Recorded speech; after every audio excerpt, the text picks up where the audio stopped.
Oi, galera. Meu nome é Vitória, sou universitária do curso de enfermagem no Piauí. Fui atriz e dançarina aqui de Varjota. Eu sempre gostei muito de participar dos projetos aqui e queria agradecer por terem me dado a oportunidade de participar do projeto Cultura em Casa, oferecido pela Prefeitura de Varjota por meio da Secretaria de Cultura. Hoje eu trouxe aqui para vocês, como meu tema, arte-terapia, a arte como auxílio para a saúde mental. Bom, por que eu escolhi esse tema? Eu achei muito interessante eu associar a arte com a questão mais da saúde mental, principalmente pelo tempo que a gente está passando hoje, né? Você conseguir canalizar de maneira positiva medos, ansiedades, que a gente está vivendo em essa pandemia que está o caos, que a gente sabe, expressar tudo isso por meio da arte, eu achei magnífico, eu achei uma ideia muito legal, bacana que eu vou apresentar para vocês, eu vou falar um pouquinho do histórico, de como utilizar a arte-terapia em si, certo? E dando aqui início, vamos começar. Bom, a Organização Mundial da Saúde, OMS, nos diz que saúde não é ausência de doença, e que envolve muito mais do que isso. Envolve aspectos biológicos, fisiológicos, financeiros, sociais, sentimentais, entre outros. E todos esses juntos tornam um grande desafio para a saúde mental, que em momentos de medo, estresse e insegurança, como esse que a gente está vivendo nessa pandemia, acabam sendo tão mortíferos quanto o próprio vírus. A saúde mental se caracteriza por uma busca permanente do equilíbrio entre o pensar, sentir, agir consigo mesmo e nas relações. O ser humano é um ser essencialmente relacional. A vida acontece dentro de cada um de nós, esse projeto no coletivo. Sendo assim, quando eu queria propor esse projeto, eu me perguntei como a arte-terapia pode ajudar em tempos de pandemia, né, e à distância. Bom, primeiramente é necessário que se entenda que a arte-terapia é como um campo de saber e não um conjunto de técnicas, sendo primordial que o entendido ou participante seja sua força motriz e o arte-terapeuta apenas um facilitador. Vamos começar de início, resumindo de forma simples e direta para vocês, né, o que é a arte-terapia? Bom, é um método que se baseia nos mais variados usos de expressão e formas artísticas com finalidade terapêutica. A gente vê que hoje em dia a arte contemporânea leva como princípio a liberdade de expressão, né? Os artistas querem ter o poder de se comunicar e ter a preocupação com técnicas tão refinadas, né? Sem ter essa preocupação, ou se basear em obras já advindas de antigamente, por exemplo. No caso, o principal objetivo aqui não é renovar, mas sim ser livre para criar, né? A arte em si, ela vive para questionar a própria arte. No caso, a arte-terapia capacita o profissional de nível superior no conhecimento de teorias e técnicas psicológicas e artísticas, visando sua aplicação em áreas da saúde, educação e arte-educação, identificando alternativas para a solução de problemas e de saúde psíquica. No caso aqui, essencialmente, basicamente a criação estética como a elaboração artística em prol da saúde de um indivíduo, sendo a arte-terapia uma especialização destinada a profissionais com graduação na área da saúde, como psicologia, enfermagem e fisioterapia, embora se reconheça sua utilização por pessoas nas áreas das artes e da educação, desde que o enfoque seja clínico. A arte-terapia usa a atividade artística como instrumento de intervenção profissional, né, para a promoção da saúde e qualidade de vida. Sendo assim, vamos ver os principais precursores e juntamente com o histórico da arte-terapia. Sigmund Freud constatou que o inconsciente se manifesta por meio de imagens, porém ele não utilizava imagens em seus atendimentos. seu discípulo Carl Jung se aprofundou no pensamento de que a imagem traduz o consciente, começou a usar linguagem artística associada à psicoterapia e cunhou um procedimento terapêutico com finalidade psiquiátrica, onde se utilizou de formas artísticas como desenhos, sons e textos. A atividade artística é uma função psíquica, natural e estruturante. Ele sugeria que os seus pacientes desenhassem livremente sonhos, sentimentos e conflitos. Bom, Jung afirmou que a criatividade tem uma função psíquica, natural e estruturante, e não é a sublimação de instintos sexuais como acreditava Freud, né, que foi também um psiquiatra muito famoso e também fundador da psicanálise. Né, segundo Jung, a energia psíquica não muda de objeto enquanto não se transforma. Ele postulou que todos possuem disposições inatas para configurações de imagens, ideias análogas, e as quais determinou de arquipélagos, né? Ele denominou assim, que surgem de sonhos e trabalhos artísticos, ajudando na compreensão comportamental individual. Sendo assim, a arte plástica e a criatividade, para Jung, são funções psíquicas inatas que contribuem para a evolução da personalidade e estruturação do pensamento, certo?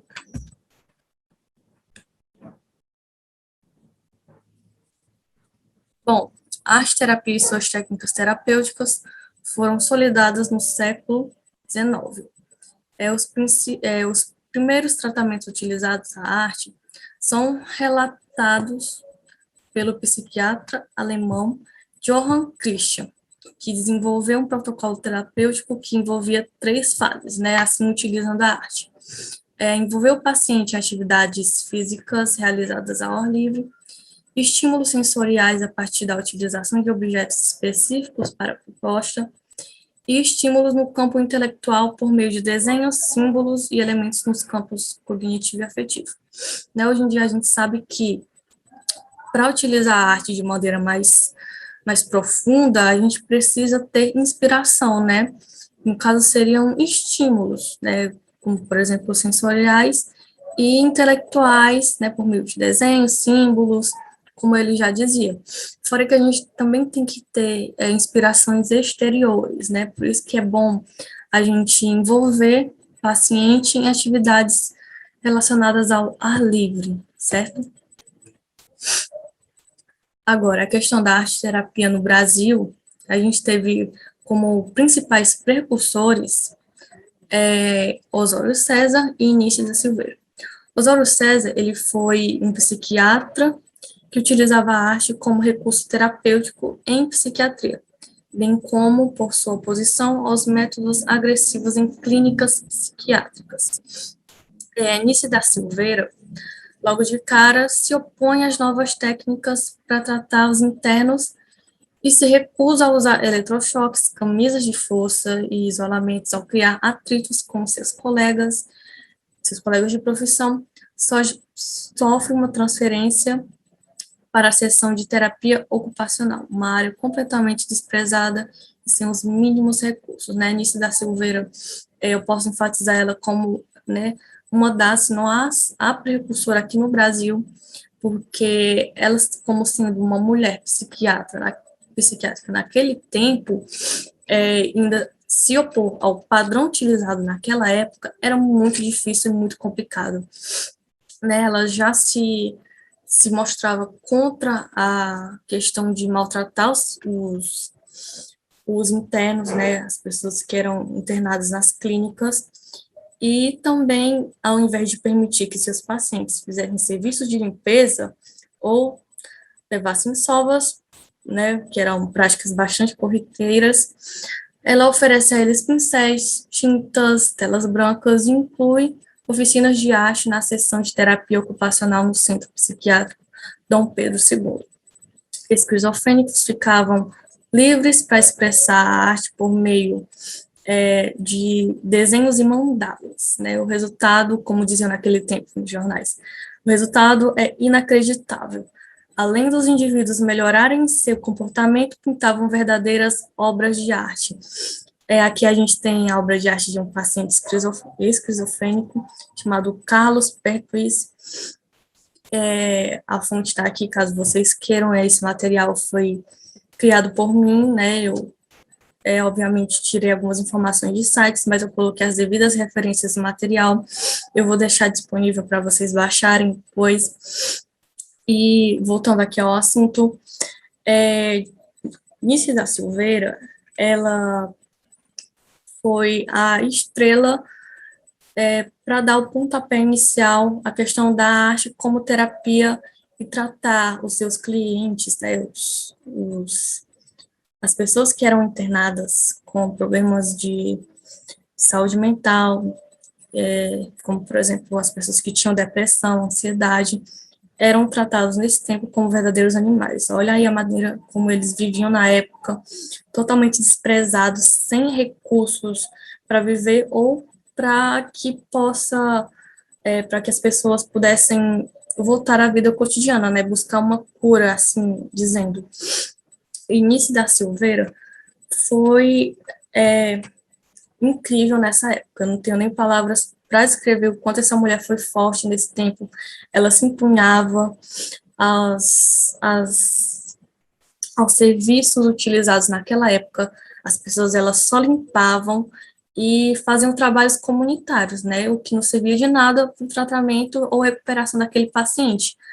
E ao invés disso, ela oferecia a arte como um tratamento, se não a longo prazo, algo que frequentemente as pessoas começaram a acreditar que poderiam melhorar o comportamento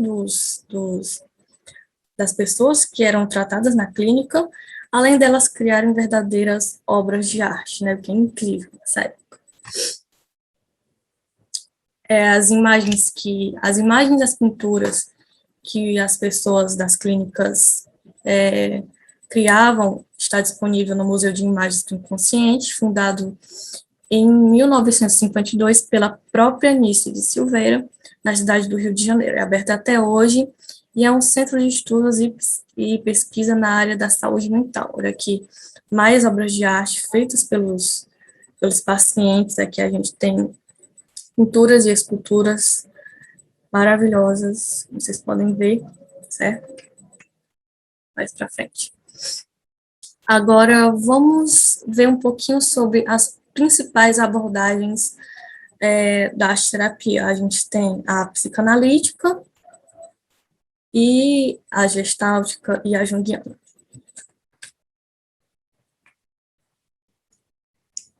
Bom, Margaret Naumburg foi a pioneira no trabalho com arte-terapia em um viés mais psicanalítico.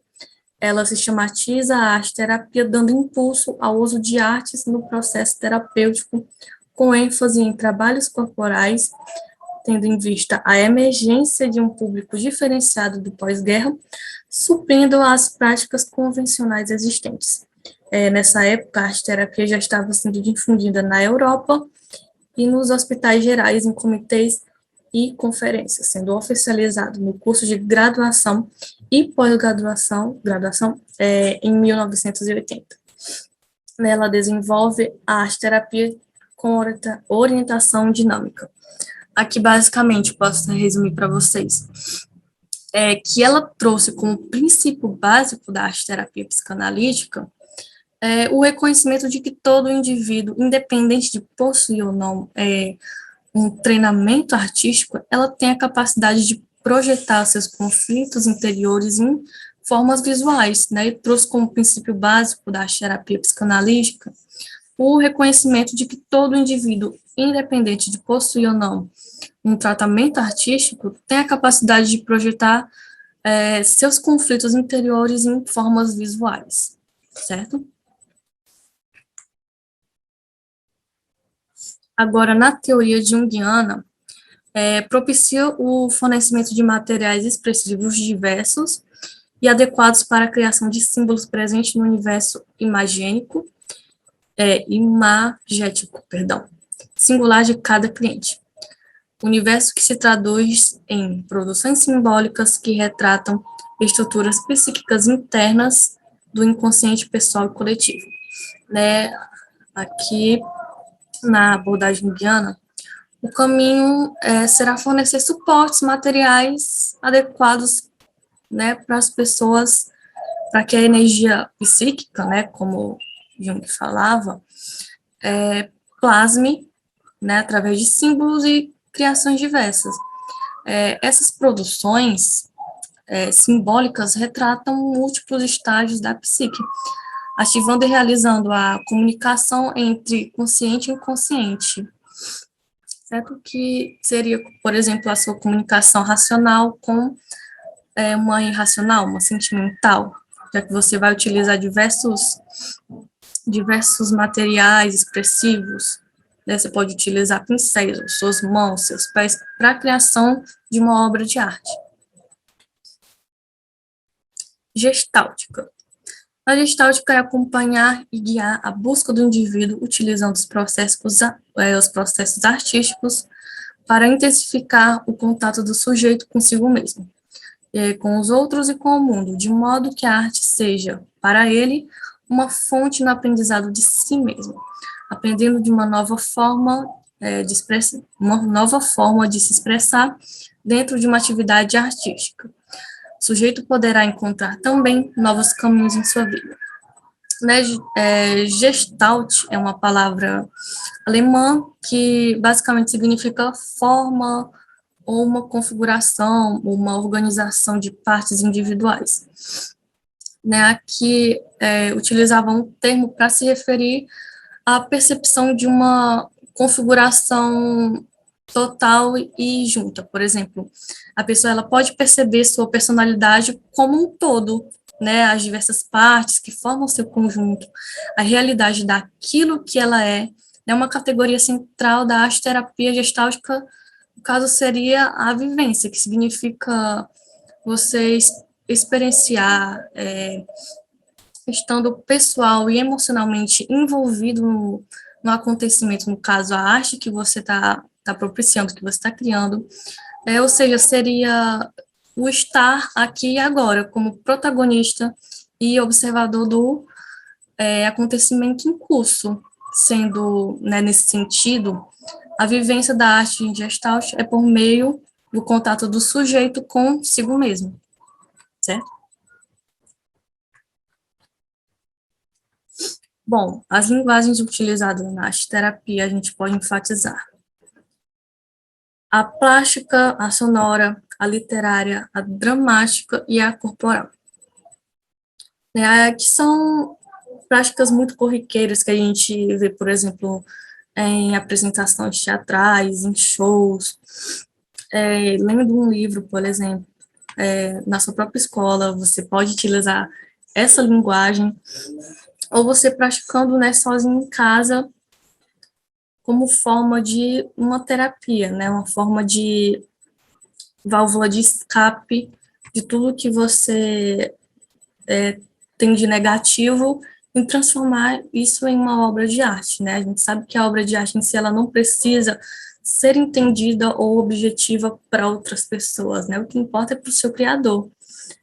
Eu, por exemplo, adoro pinturas que retratam uma mensagem direta, mas aquelas obras de arte que são mais subjetivas, por exemplo, elas são mais fundamentais para o próprio autor, né? No caso, você teria que pesquisar e ver o que o autor estava sentindo naquela hora para você dar uma ideia e linkar com a sua obra de arte. Né? A gente tem diversas técnicas expressivas, por meio de desenhos, poesia, dramatização, dança, modelagem, certo? Sendo que a prática da arte-terapia na saúde mental pode ser utilizado tanto na prevenção, né, de uma certa, né, doença mental, enfermidade mental, como tratamento e reabilitação, né? Agora falando de um efeito mais, de uma forma mais fisiológica, né, agora aqui do ser humano, o efeito da arte no nosso cérebro é a cognição incorporada, né, no caso.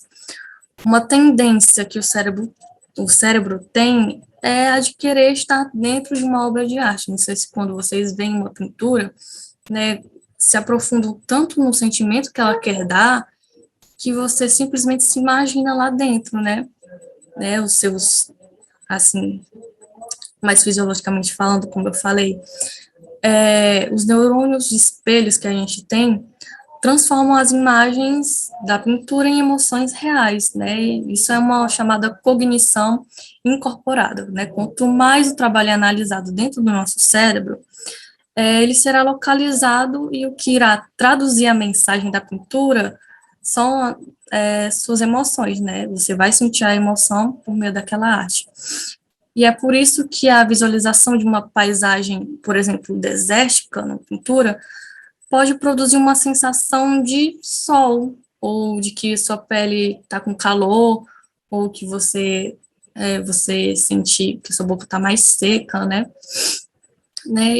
Agora, falando mais sobre como a arte desencadeia um aumento súbito da nossa substância do bem-estar. Não sei se vocês já devem ter ouvido falar da dopamina, né, que o córtex do nosso cérebro produz sensação de prazer intensos, né? Pesquisadores descobriram que a mesma parte do cérebro que fica excitada quando você se apaixona por alguém é estimulado quando você observa grandes obras de arte, né? As imagens que expressam beleza, que expressam sentimentos, tudo isso tem uma relação, né? Que é um efeito poderoso, frequentemente associado ao amor romântico, até mesmo o uso de substâncias reativas ao nosso corpo, né? Agora, o simples fato de você criar uma arte, né?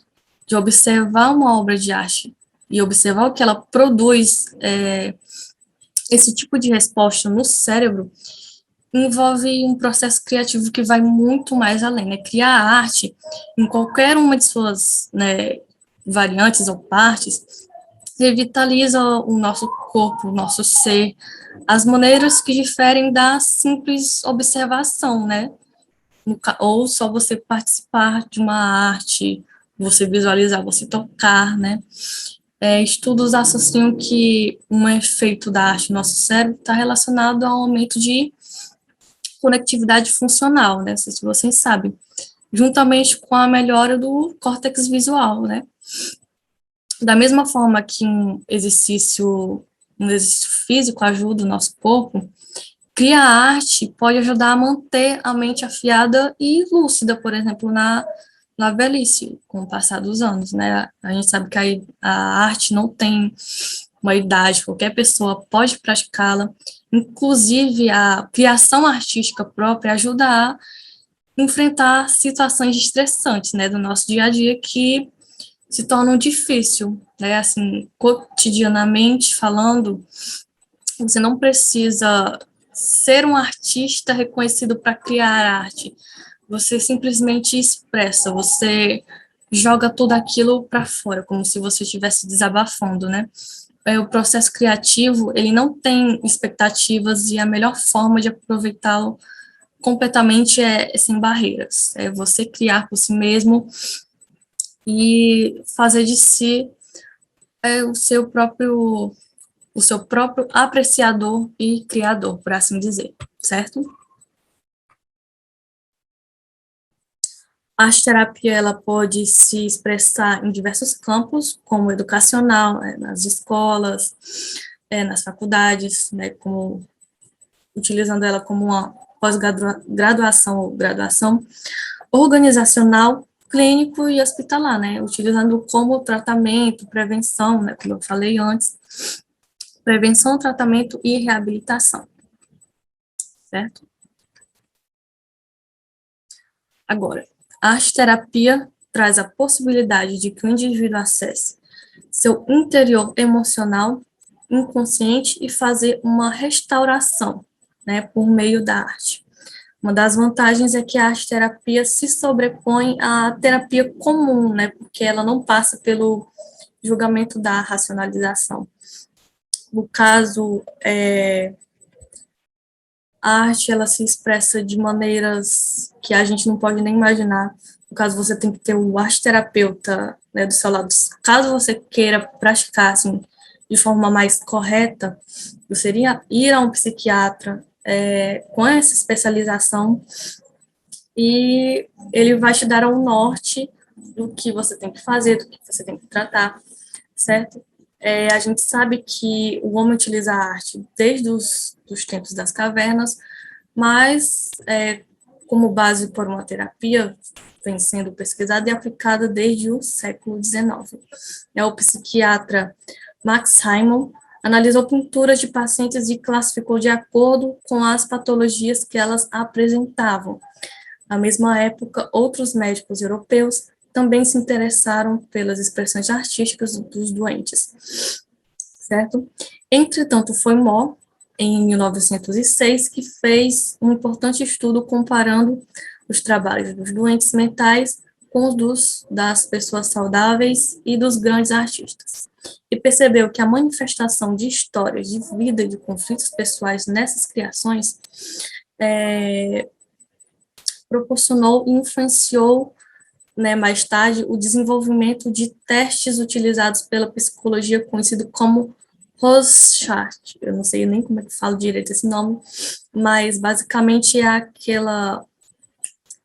aquele teste utilizado pelos psicólogos que vocês já devem ter visto em algum lugar, em séries ou em filmes em que a pessoa ele demonstra uma certa imagem e você, né, pelo seu próprio entendimento, você vai dizer a primeira coisa que vem à sua cabeça ao analisar aquela imagem. E de acordo com isso, né, o psicólogo ou psiquiatra pode, como eu posso dizer, entender o que você está sentindo, a sua doença mental, os seus conflitos e até mesmo uma história, né? A pessoa ela pode ver, por exemplo, uma borboleta e imaginar que é uma outra coisa. No caso, eu aqui nessa imagem central eu vejo uma borboleta, mas vocês podem ver outras coisas de acordo com a mente, a racionalização de vocês, né? Aí a gente vê o quanto que a gente pode utilizar a arte, a importância dela no campo mais clínico e utilizado para o tratamento de pessoas, certo? Entre 1876 a 1906, a arte era utilizada por criminalistas e psiquiatras para o diagnóstico de doenças mentais. A configuração de imagens e ideias análogas carregadas de emoção em diferentes civilizações foram denominadas estruturas arquetípicas, né, como eu falei lá no início, tornando possível compreender o comportamento individual e manifestação da sociedade em tempo e espaço. Inconsciente, chamado utilizado de inconsciente coletivo. Perdão aqui, meu trava-língua. Bom, vocês já devem ter visto essa imagem, ela é muito famosa em diversos lugares, mas para quem nunca viu, eu vou contar um pouquinho dessa história aqui para vocês. Né, o quão a arte ela pode se expressar de diversas maneiras e sendo também fácil de analisar em diferentes imagens e expressas por diferentes pessoas de diversos ambientes, né, que iniciando. Em 1948, no interior de um lar para crianças com transtornos mentais, em Varsóvia, essa pequena se chama Tereska e a fotografia foi tomada instantes depois da professora pedir que ela desenhasse o que lhe lembrava a palavra lar, certo? Aqui nessas linhas retorcidas, como a gente pode ver, bem poderia estar representando os horrores dos campos de concentração, né, já que ela viveu em um tempo de pós Segunda Guerra Mundial, ela viveu durante e depois da Segunda Guerra Mundial, e provavelmente essas linhas retorcidas pode representar o arame farpado em que essa criança viveu e acabou corrompendo de certa forma, né, a sua mente. No caso, ela se expressou de maneira que eu não sei o que vocês sentem vendo essa imagem, mas eu sinto muito desconforto vendo toda essa retorção de linhas, o olhar de desespero que ela dava antes de tirar essa foto também, já que para ela lá era o que ela viveu a vida inteira, né? No caso, os campos de concentrações. Um dia as pessoas eram forçadas a trabalhar, viviam realmente dentro de arame farpados, elas não poderiam sair e aproveitar a sua infância, o que de certa forma deixou uma sequela, né, nessa criança, né? Ela foi acolhida em um lar para crianças com transtornos mentais, Vajota não, perdão, meu Deus, em Varsóvia, gente. E assim eu posso finalizar para vocês com a mensagem de que a arte ela pode ser utilizada de diversas maneiras, de diferentes formas, e essa forma que eu trouxe aqui para vocês, né, como uma terapia, em que você pode canalizar de maneira positiva todas as suas angústias, seus medos, seus traumas, pode utilizar como tratamento também para depressão e ansiedade. Eu mesma tenho uma parente que ela utiliza a pintura como válvula de escape, e, no caso, para acalmar sua depressão. E eu achei isso muito interessante, muito legal de passar para vocês, de estudar e colocar aqui em conteúdo como uma aula para vocês aqui no Cultura em Casa. Eu agradeceria de coração, novamente, a Prefeitura de Vajota, que por meio da Secretaria de Cultura possibilitou tudo isso, todo esse auxílio para o setor artístico aqui de Vajota.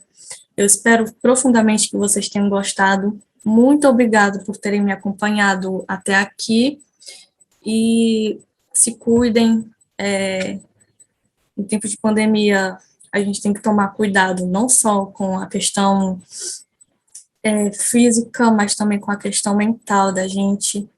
Logo, logo tudo isso vai passar. E muito obrigado mais uma vez.